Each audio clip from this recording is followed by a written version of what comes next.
Welcome to your Morning Cup with iBenz Academy. I'm Kara. And I'm Ash, and we're Kash. Hey. Welcome, everybody. Yeah, welcome. We've got a new setup we're working on. Yes. Trying to make this space even more representative of us, life. Yeah, who we are. Yeah. One of the things we want to talk about today is a newsletter that came out from Inelia Benz, not this week, but the week prior. So I should know the date, but I don't. We'll put it in the show notes. We'll put it in the show notes and we'll link it.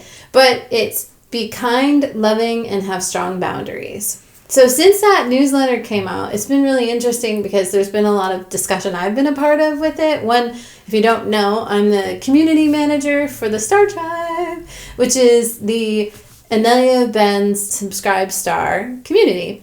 And through that community, you can get access to the second hour of the Driving to the Res podcast. You get access to the monthly class that Larry and Inelia host. Also, weekly homework. And as our community coordinator, manager, whatever extraordinaire that I am, I also do an after party on the podcast. So we talk about the podcast, we do a study group on the class, and just bring our learning to a whole nother level. So this week we had an after party, and it's still been brewing in my mind. Like I haven't been able to stop talking or thinking about boundaries, right? It's such like a key important thing in our lives, having strong boundaries. It's so important. And in my experience, light workers are really bad at making strong boundaries. Totally. In a healthy, loving, and kind way as well. So yeah, that's a good point. 'Cause sometimes like I can set boundaries, but it's like don't touch that, you know? Which is not quite what we're going for. No. So this is a really important life skill that we need to master as light workers, essentially. Not only for our own life, but basically by setting boundaries for ourselves and in our own life, that actually does help raise our frequency and the frequency of others if that's what they choose. So It's a really important skill. So we thought we'd talk about it today and give some examples of maybe what to do and what not to do in your life. Yes. And I mean, think of it from like very basic, right? Like when you're with your children or someone else's children, that you teach them there's a boundary on the road. There's traffic coming from cars either direction. You like before you step out into the street, you look both ways. You make sure there's no traffic coming, right? There's a boundary there. We don't cross that road, right?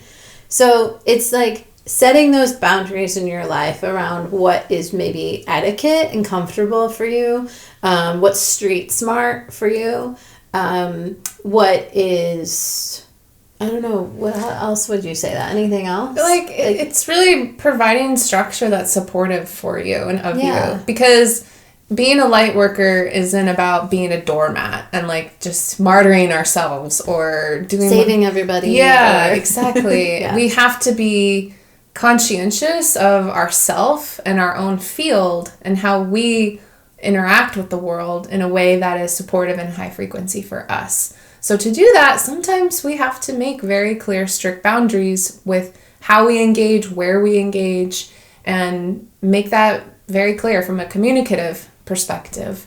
And it's not always easy. It's not something we've grown up learning in school, or maybe in some examples you don't cross the street unless you have certain boundaries in place, like a crosswalk or a school flag that is raised when kids cross the crosswalk, whatever.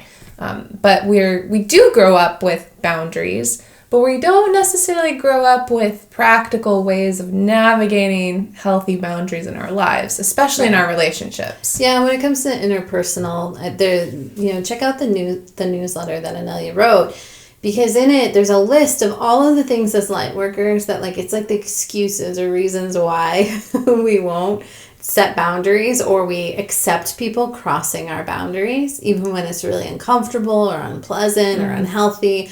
For us to allow that to happen, we'll make reasons or excuses not to.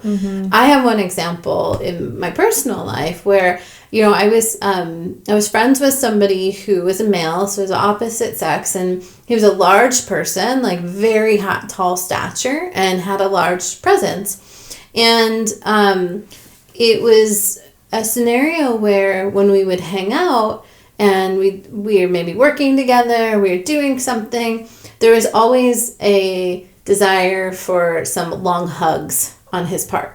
And these hugs would actually make me a little uncomfortable. Like, and at first it was like, oh, you know, we're loving light beings and we're all light workers and we're doing this ascension work. It's great. And so, you know, this is normal. It's just loving. And I'm just weird because I'm not liking these hugs, you know. But for my comfort level, they were beyond the point of comfort, you know. They were beyond what I was comfortable with, and it didn't resonate. So it started to actually make me, I started to make me, because I didn't communicate that, right? I didn't set boundaries. I didn't share my communication of it, because why? I didn't want to hurt his feelings. And obviously there must be something wrong with me, like kind of like turning it around, right? And no need to psychoanalyze that, but that's just what was going on. So then I noticed that my behavior with this person in general started to change, and I really didn't want to be around them, and it was starting to actually even turn into like even more of like a victim aggressor kind of dynamic where, you know, oh, I'm a victim in this situation, and that wasn't actually really what was going on, but it was my reaction to it because I wasn't responding. So I had to process, like, one, right? That was the first thing. I had to process, like, what's going on here? You know, why am I reacting in this way? And I did find some programs that were running that made me, or that I had to address. And, like, one of them was, well, this guy is, like, really big, you know, and very strong. And when we hug and it would, like, and I'm ready to, like, pull away, I felt like I couldn't, you know, like, because he's like so strong, and he's not like forcing me actually to stay in this hug, but that was my feeling, which then was triggering a program that I had running that men are dangerous. And it was a physical body program that, like, oh, you gotta be careful because men can be dangerous, right? So I had to process that, because proceeding without addressing what was going on within me, to me wasn't going to be, let's say, the highest frequency outcome of the situation. So I processed that. And then I brought it to him and I talked to him and I said, hey, you know what? There's something I'm working through, and it's a bit uncomfortable for me, but, you know, I identified this program and I told him the program. And through it, I also realized that actually it's quite triggering for me when we hug for an extended period of time, or when we're hugging, like, and I think actually for now, like, I prefer if we don't hug, and let's just have that physical boundary, basically, is what I established with him. And, you know, at first he was it was like, oh, okay, you know, it was like, he didn't necessarily fully understand it, if you will, but from what I gather from what he shared with me, he's like, yeah, I can help with that. That's fine. Don't worry, you know? And so that was really nice, because it was this conversation where it's like, you're my friend. I do love you. You're a great person, you know, and I had no intent of hurting his feelings and saying, you're dangerous, you're trying to hurt me, because that's not true, right? That wasn't true. But sharing with him, actually, I identified this is going on for me, and speaking from that perspective, like, this is what I'm experiencing, and this is what I'm comfortable with moving forward. And it was super uncomfortable for me to say something like that to somebody, and because I didn't want to hurt his feelings, or, you know, and, oh, you know, it's just, they're all the excuses, right? Or he's not going to like me anymore, I'm going to lose him as a friend, which is a fear, right? I don't want to hurt his feelings. That's a fear. So I need to process those things before I addressed it. And so it actually went well. I was able to address it. And as a friend, as an ally, like, he understood. And it wasn't necessarily personal. It was just this is what I'm experiencing right now. And that's what's going to be comfortable for me. Because I'm, at the end of the day, responsible for my physical body and our well-being. And she's having a reaction. And if I continue to ignore her reaction, it's going to play out in unhealthy ways. And she's my top priority. It's such a great case study. I love that. It's just, there's so many nuggets in that. Like, one, I mean, it's so easy for us to, like, turn it back to our ego of, like, oh, I don't want to say anything because I might hurt their feelings, or what if they don't like me anymore? You know, that happens a lot, you know? And I love the fact that you took responsibility for your body. And it's like, there's this fear even of, what if they're not friends with me anymore? Or, you know, how often would they want to actively try to hurt us or make us uncomfortable. Right. Even though it wasn't the case at all. Exactly. Probably had no idea that was an issue, you know? And that was one thing in the article that Inelia speaks about is that if you set a boundary with somebody and they attack you in response, it's a good, like, kind of signal that was a good thing. This was a good thing. Yeah. The boundary was necessary, you know? Absolutely. And in this case, it was like there was no attack in response to it, right?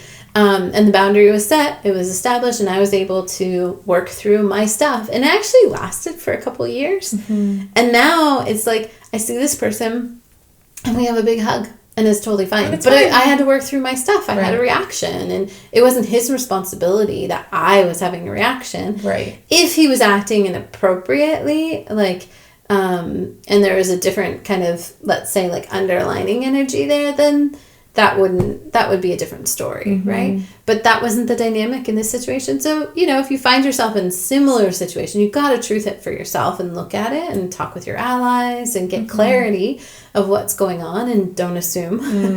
Yeah. But, you know, I'd say unless, like, somebody is physically, like, legitimately harming you, of course. That's like, different. You know, call the police, like. Get out of there. Get out of that situation. Yeah. Boundaries quick, right? Yeah.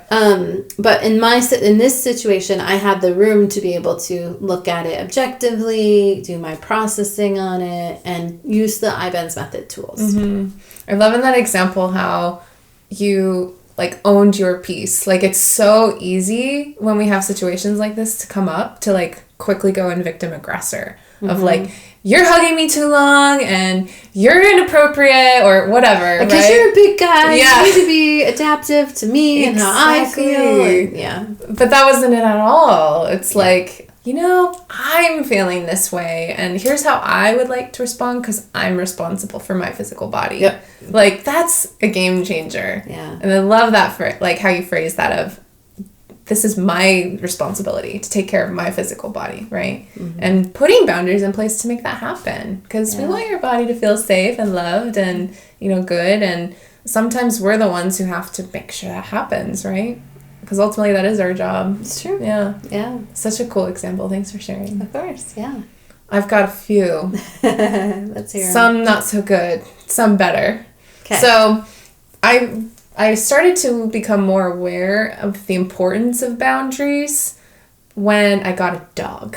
A dog. Oh, that's such a good way to learn boundaries. Yes. Holy smokes. Yes. A dog that I had, let's say, more responsibility in training because I've had pets in the past. Anyway, so when I got Miss Machiko, she was kind of all over the place. She had no training. She wasn't housebroken. She was wild. She had, you know, stuff going on. So I had to literally train her and give her boundaries on everything on, like, where to go to the bathroom, where she goes to sleep, you know, how she eats her food, all of these things. And I think for the basics, it went pretty good for a certain point. And then I started to see, like, the next level of boundaries that weren't in place. Like, she would jump on people, and especially when people, like, come into the house or even, like, walking up on the beach or seeing friends or people she knows, and, like, oh my gosh, it just drove me nuts. And other bad etiquette, like, she'd come up to us at the dinner table when we're eating, and she'd jump up on the furniture, all these things. So I realized that this dog needs control and needs healthy boundaries because it's actually not only good for me and our family, but it's good for her too. It's like having a completely, like, spoiled adult or child that just runs amok and does everything they want without any, you know, awareness of the world around them. Like, that's not a good thing, right? Like, we have to have boundaries in place to extents, right? And so I realized, like, I need to, like, learn how to do this, right? So I, like, did research, I watched videos, I talked to my allies, I got insights from other dog owners that had a lot of experience, especially with more challenging animals, and just had to, like, practice. And I realized that it almost, like, I had to set the boundaries with this energy of, like, I'm alpha, this is the lay of the land, like, these are the rules. And before I was very, like, apologetic about it or felt like it was bad, you know, which is, like, a whole... kind of feeling guilty about exactly, like, guilty or, like, no, it was more like it was aggressive, like the aggressor of the victim-aggressor cycle. And I was like, well, I don't really know. Like, I have to, like, slam her down on the ground and make her submit. Like, I don't know, it felt aggressive to me in that dynamic, victim-aggressor. But then I realized, from a communication standpoint, in dog language, that's how they communicate. That's how they set boundaries. Is like, there's alphas and betas, and they submit, and there's this whole language, this whole culture within dog that I had to learn, literally become literate in, and it took some practice, but I saw some of like the before and after of having no boundaries and having a completely spoiled dog, and she is spoiled still in a lot of ways, but having more boundaries in place, right? Like, an example is, I do like to cuddle with her. So she can cuddle with me on the couch downstairs, but she cannot cuddle with me on the couch upstairs. And she was so ornery about that boundary. She would whine and complain and just like, oh, and I'm like, nope, go sit over there, And eventually she did, and she doesn't even think about it anymore. It's fine. Same thing when we eat at the dinner table, right? Like, she has to sit on her bed and be away from us while we eat. Because the last thing I want is when guests come over and then there's just a dog up in your business. Yeah. Exactly. Yeah. And that makes, the people, at least for me, what makes me comfortable is to have my guests come in and be able to eat a meal without being disturbed by my dog. Like, well, and then she knows the expectations, right? She understands, this is what's expected of me, this is what's appropriate, and then the time that you have together, you can enjoy it versus like you have to be like, giving, like, disciplining or continually like re-establishing the boundary. It's like, you set it, you're really clear, you're consistent with it. Yes. And then she understands, this is the expectation. If you're in my house, this is how you're going to be when we're eating dinner. You're going to sit over there, and the guests are going to be here, and you're not going to be begging for food, but we'll give you treats after because you're going to do a great job. Exactly. Yeah. So, I mean, this is an example of setting boundaries with non-humans, but it was an important lesson for me to realize how boundaries are an important part of communication with our environment and ourselves and how we want to express. And for me, it was causing a lot of low-frequency drama and just chicken scratches by having an uncontrollable dog. So I set boundaries, stayed diligent with it, and it's gotten a lot better, which is great. So that's just one example of a learning, I think, overall. It's amazing how much you can learn from pets. Seriously. It really is. Like, the establishing boundaries, stepping into your power and really, like, owning it. Yeah, like, that was yes, big. I'm alpha, and this is what we're doing right now. That was really big for me, too. Yeah, it's cool. And then even energetically, how, especially with dogs more so, my cat, I mean, she's definitely alpha. I'm not, but I'm there to support her. But with my dogs, like, like, even energetically, how they respond to your energy and your focus. And I would notice, like, I just got off of work, I'm going to take him for a dog, and my head is not, like, I'm not in my body. Like, I'm off somewhere else. Yeah. And then they act up, and they, like, all the things that you're like, what's going on? This isn't your normal behavior. But then the moment you get back into your body, you're focused, you're aware, or they don't hold on to the past. They don't linger into something that's happened before. So it's like, it's a beautiful modeling, actually, of just like being present. Being here right now. Yeah. It's like, it's really amazing. Yeah, it's really cool. So that's been a really interesting learning overall. But when it comes to people, another example I'd like to share is setting boundaries in the workplace. So I have a corporate job. I have to work with people of all various walks of life frequently. And, there are cultural norms in place at the company that, are part of our experience, right? So, for example, we have a lot of meetings on Zoom. We're a remote company, so lots and lots of meetings on Zoom. Like, a lot. I think maybe like 13 or 14 a day is what can happen. And so for me, when I think about setting healthy boundaries for myself, taking care of my physical body, I was starting to see some negative consequences of not having good working from home habits in place, which required that I set boundaries at the workplace. So for example, I work in a team that's pretty distributed across the planet, everywhere from the East Coast of the United States to Dublin, Ireland, in Europe to India, right? And even Australia. That's a lot of time zones. And for a culture that's very communicatively dominated through meetings and talking, what that brings is a culture of, oh, let's talk about it. Let's talk about it. Let's talk about it. And for some reasons, I think for some cases, that's a very good thing to do. And then other cases, sometimes it's just better to send an email.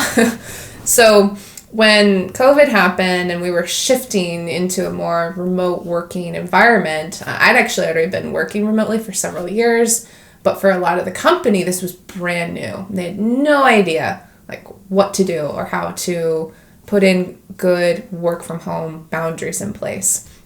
So it started really simple.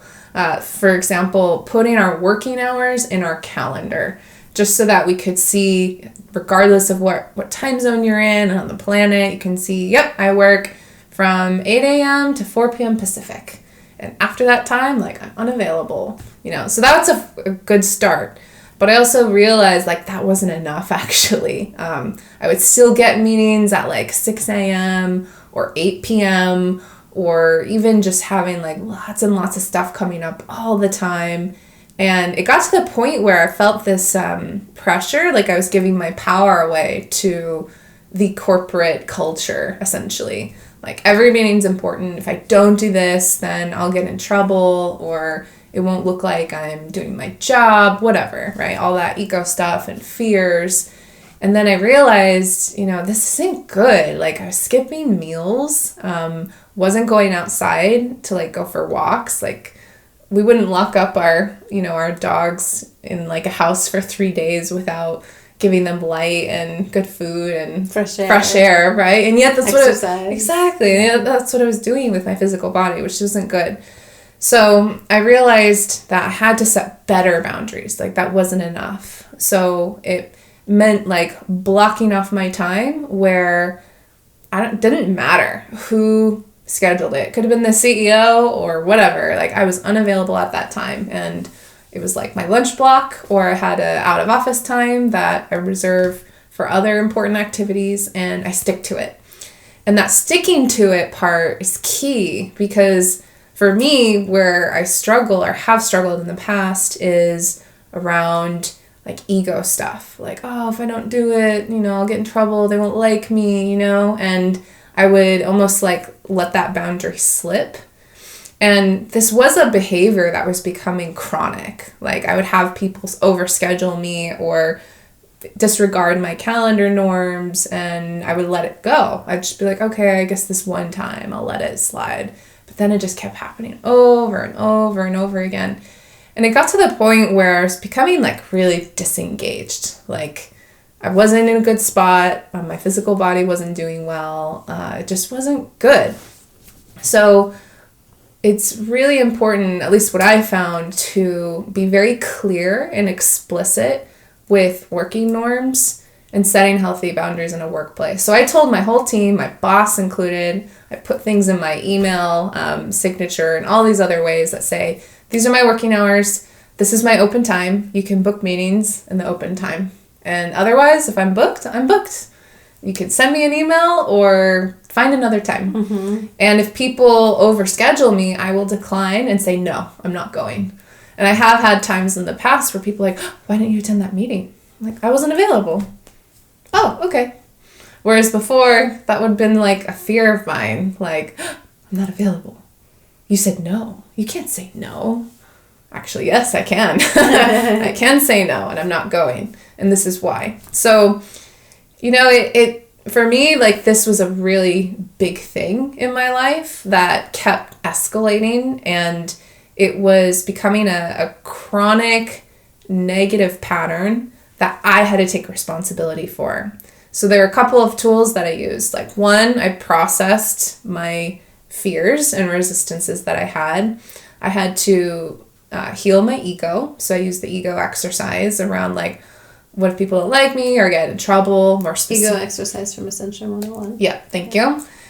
Did that several times. And then also I had to really practice the setting of boundaries and like saying no, moving things around, being very clear, like this is how I operate, work around it. And if you can't, then we'll figure something else out, right? Which has been really supportive, and that completely transformed my overall well-being, like literally my life, because I was able to like eat and go out for walks and, not work myself in a way that was really negative and even destructive of my physical body. So, corporate example of setting healthy boundaries. It can really make a difference, though, even something as small as, nope, I am unavailable at this time. It's a great example, though. It's like you said before, you're responsible for your physical body, your well-being, the quality of life that you have, and not everybody you're working with is in the same time zone. They don't know what else you're doing or when you started your day, or that you're on your 12th hour of work right now and you still haven't had a lunch break, Yeah, exactly. So it's like, who's going to do that for you? No one. You need to do that for yourself. And it is easy sometimes, I think, at least in my experience, to give our power away to, the manager or the boss or the employer, the dynamic that you're in, that I got to follow their rules. But you don't. There's ways around it that you can still support yourself and still support your boundaries in a healthy way. And I was actually very surprised by how I set boundaries. I started to see other people do the same thing. Yeah. And it turned into a much better overall work culture across the board because people were feeling it, especially since they had less experience working from home. A lot of them have they are parents, they have kids, if you're used to working in an office your whole life and then all of a sudden have to put family and work all in one location without a lot of structure in place, that was a big hurdle for a lot of folks. Yep. So I found that by almost stepping up and being my own role model, that helped other people to map to that. And I think it ended up being I did put together a best practices document for how to work from home for the company. And I was shocked how many people ended up using it and found it really helpful. So, that's just an example of setting boundaries for yourself can be a great model for others to do the same. When something resonates like that with the human collective, because it feels so, let's say, true, it feels so resonant that, yeah, of course you're going to take care of your physical body. Of course you're going to give time for your family. It's the human collective knows it. Mm-hmm. It's we instinctively know. So it's not surprising that it was adopted and influential in the community. That's pretty cool. Yeah, it was really nice helpful. job. Thank you. Yeah. Thank you. I have another case study about corporate that's not so good, which is not setting boundaries around indulging in drama and negativity. Ooh. So I had an open door, fully admit and own it. I had an open door of engaging in drama with a particular coworker that I had. We had some history, some past experience outside of the company we worked at. So we had a relationship. We were friends. And I found myself when I worked with him that I would go full on in the chicken scratches. Full on, yummy, yummy drama. It was just like that. And it was all about, coworkers and the company and this, that, and the other. And I could see, oh, this is not good. This is indulging in low frequency stuff. And I wasn't stopping myself. It was bad. And I realized, I was I've got to set boundaries with this guy, with myself, because this isn't good. This is feeding the beast. It's not operating out of a space of high frequency. And it was not good, honestly. And I probably let it go much longer than I should have, but I eventually caught it.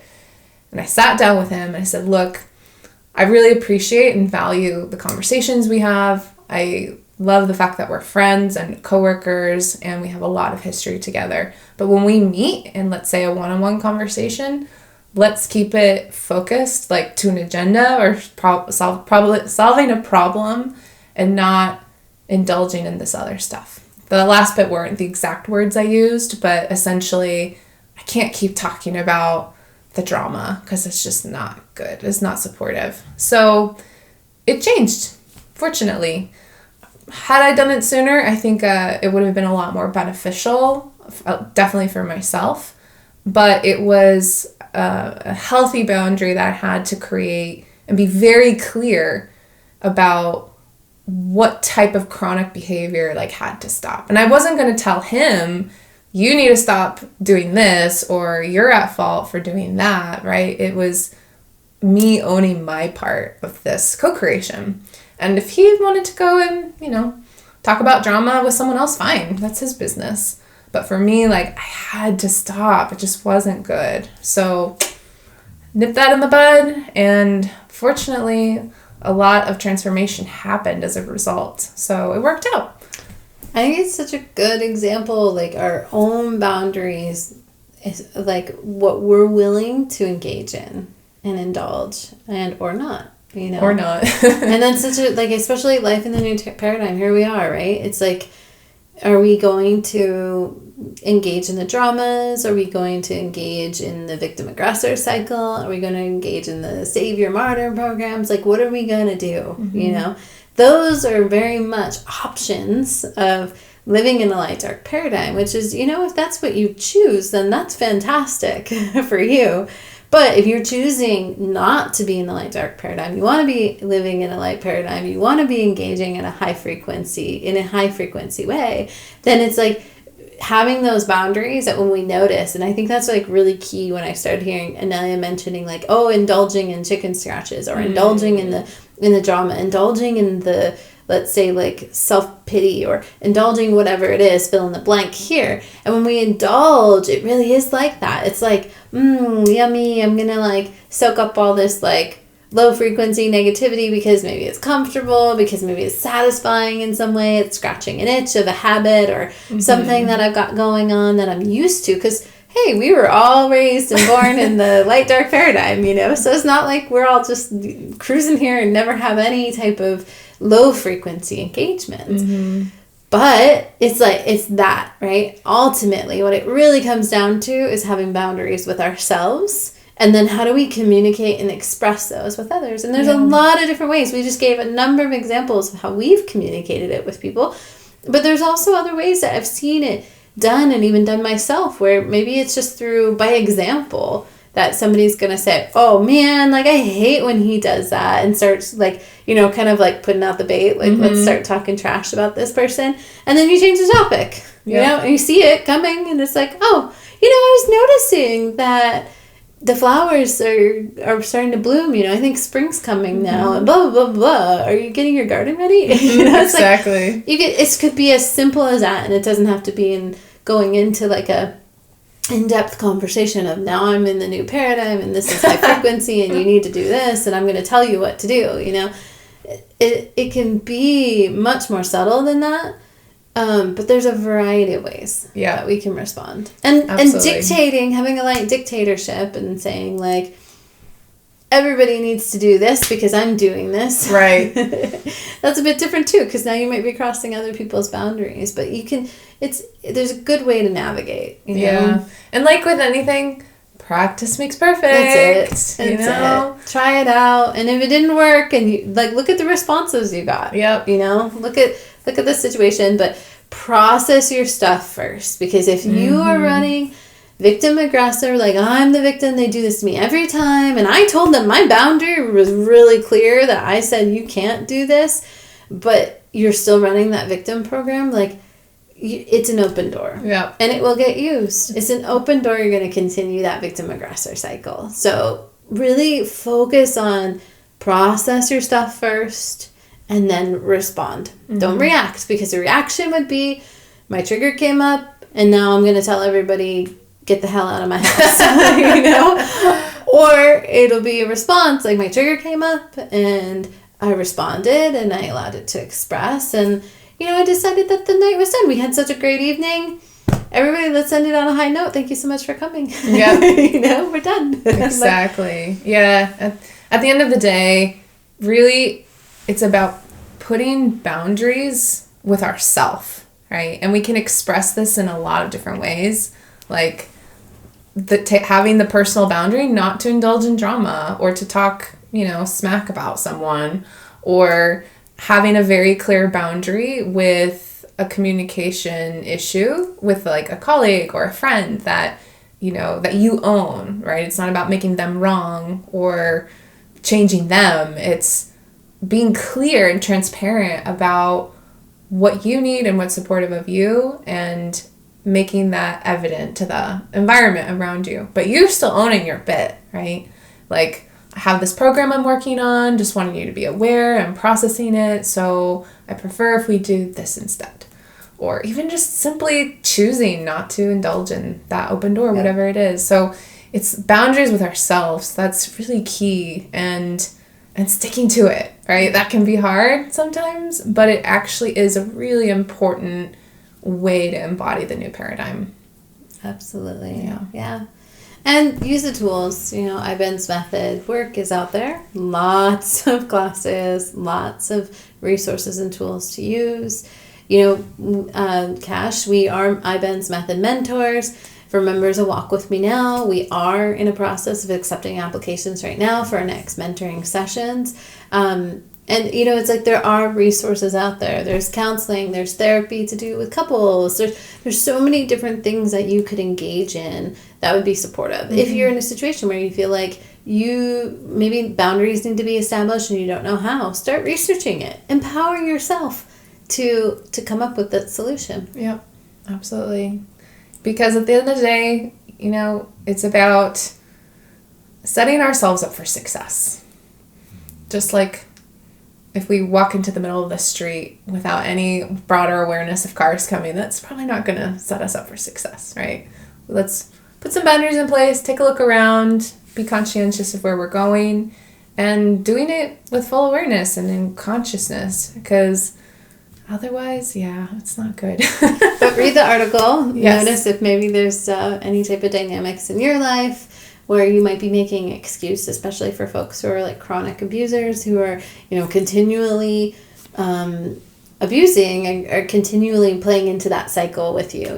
That's where, like, pay attention. Notice, are you making excuses for this person?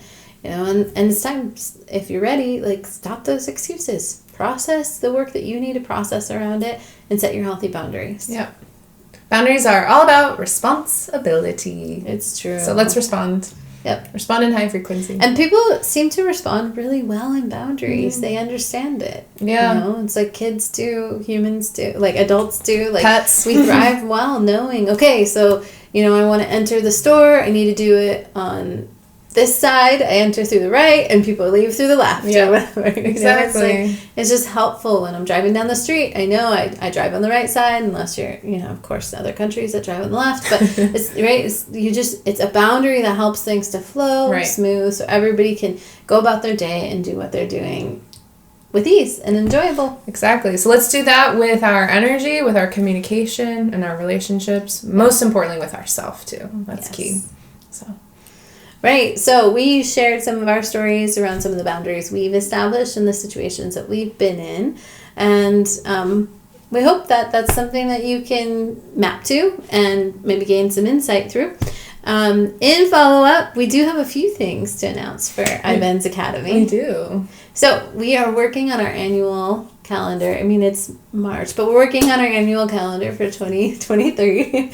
And we're excited because we have the calendar booked up for the rest of the year at iBenz Academy for the classes that we are offering. Mm-hmm. Our next workshop is going to be in April, and we're going to be offering another Power Objects workshop. Since all the demand and interest that we've had in the workshop, we are going to be making this available to you and allow more opportunities for more people to learn how to make power objects, which is super exciting. Yes. And then following that, in May of 2023, we're going to be having an instant manifestation workshop. The workshop has been altered slightly, so it's still the same amazing content, but we're revamping the structure. That's going to be 4 weeks long now. So it'll be instant manifestation workshop in 4 weeks, which is super exciting because I think it just opens up the doors to so much more opportunity with it, which is great. It's going to be so exciting. And we've got a very, very booked year. So stay tuned for more info of what's to come from iBenz Academy, because spring, summer, fall, and winter is going to be full of brand new workshops that we have yet to announce, and also some that will be repeating as well, including power objects and instant manifestation workshops. So there's a lot to come. So if you haven't subscribed to our newsletter, please do. This is where we're going to be releasing the latest information about our upcoming schedule, and there's going to just be a lot of great stuff this year. You guys are going to love it. So stay tuned. All right, stay tuned. You can check out more of that information at iBenzAcademy.com. We'll see you next time. Bye.